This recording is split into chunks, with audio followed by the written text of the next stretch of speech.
ఇక జగన్ రెడ్డిపై BJP MLA Vishnukumar Raju ఆగ్రహం వ్యక్తం చేశారు. గత 5 ఏళ్లలో రాష్ట్రాన్ని దివాళా తీయించారని మండిపడ్డారు.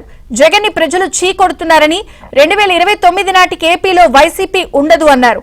జగన్ హయాంలో పలు స్కామ్ల ద్వారా వేల కోట్ల రూపాయలు దోచుకుంటున్నారు అన్న బీజేపీ ఎమ్మెల్యే విష్ణుకుమార్ రాజుతో మా ప్రతినిధి వరప్రసాద్ ఫేస్ టు ఫేస్.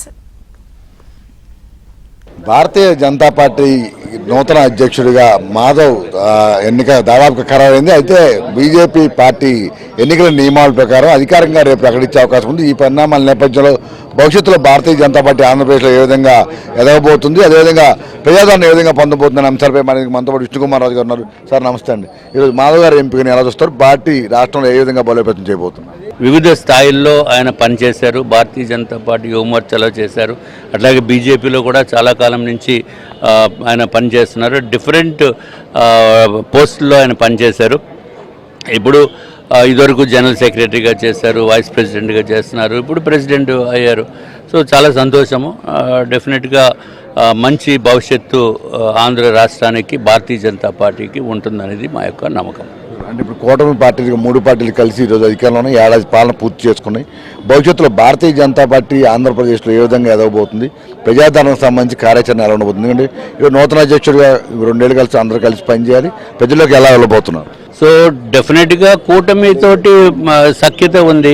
ఇదివరకు మాధవ్ గారు ఎమ్మెల్సీగా పనిచేశారు ఉత్తరాంధ్రలో, అప్పుడు కూడా కూటమి భారతీయ జనతా పార్టీ, తెలుగుదేశం పార్టీ, అట్లాగే పవన్ కళ్యాణ్ గారు అవుట్ సైడ్ నుంచి సపోర్ట్ చేశారు.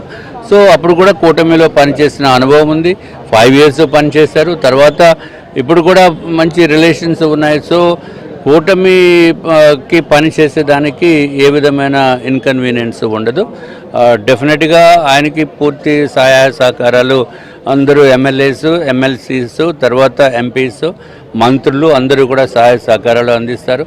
సో భారతీయ జనతా పార్టీ ఆంధ్ర రాష్ట్రానికి చేస్తున్న మంచి పనులు కానీ, సపోర్ట్ కానీ, ఫైనాన్షియల్గా కానీ అన్ని విధాలుగా కూడా భారతదేశానికి స్వాతంత్రం వచ్చిన తర్వాత ఏ రాష్ట్రానికి చేయనటువంటి సపోర్టు భారతీయ జనతా పార్టీ ఆంధ్ర రాష్ట్రానికి చేస్తుంది.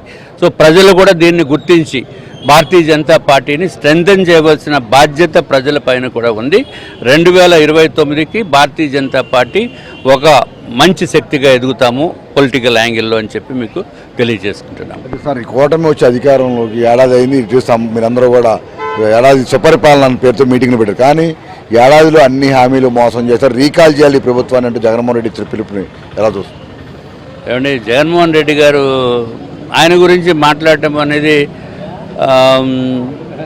అసలు there is no comparison. Let us be very clear. ఇప్పుడు సంవత్సరం నుంచి మనకి వాక్ స్వాతంత్రం వచ్చింది. వాళ్ళు ఇప్పుడు ఏదో మీది సుపరిపాలన కాదు, మీరు ఈ హామీలు ఇంకా నెరవేర్చాలండి. ఎక్కడి నుంచి నెరవేర్చాలి? డబ్బులు ఇంత దారుణమైన దోపిడీలకు గురి చేసేసి లక్షల కోట్ల రూపాయలు అప్పులు పెట్టి ఆ డబ్బు ఇంకా రోజు, నేను అందుకే ఇదివరకు కూడా చెప్పాను, ఈయన చేసిన స్కామ్స్ పైన ఒక ప్రత్యేకమైన మినిస్ట్రీ ఉండాలని కూడా నేను చెప్పాను ఇదివరకు. ఎందుకంటే ప్రతిదీ స్కామే. ఒక ఎక్స్క్లూజివ్ డిపార్ట్మెంట్ ఈయన గురించి పెట్టాలి. అవసరమైతే ఇంకా ఐపీఎస్ని, ఇంకా పెద్ద పోలీస్ సర్కిల్ని, పోలీస్ ఇన్స్పెక్టర్స్ని అందరినీ కూడా రిక్రూట్ చేసి జగన్మోహన్ రెడ్డి గారు చేసిన పనులపైన చేస్తే అప్పుడు కరెక్ట్గా ఉంటుంది. దేన్ని వదలలేదండి. ఆఖరికి నెయ్యిని కూడా వదలలేదు, తిరుపతి లడ్డుని కూడా వదలలేదు. ఆఖరికి వాళ్ళు అభిమానులతోటి ఆయన జగన్మోహన్ రెడ్డి గారు చూస్తే దానికి వచ్చినప్పుడు ఆ సింగయ్య అనే వ్యక్తి ఆయన చనిపోయినప్పుడు కూడా కనీసం వెహికల్ ఆఫ్ చేసి ఆయన హాస్పిటల్కి పంపించి అది చేయటం మానేసి దానికి ఏదో కలర్ పూసి ఏదో రకరకాలుగా డైవర్ట్ చేసే దానికి ప్రయత్నం చేయటం అనేది ఇది చాలా చాలా దురదృష్టకరము. But public will definitely watch this and he will have a befitting reply in 2029 election. వెంకటేశ్వర్లతో Varaprasad, ఏబినాంధ్రజ్యోతి, Vijayawada నుంచి.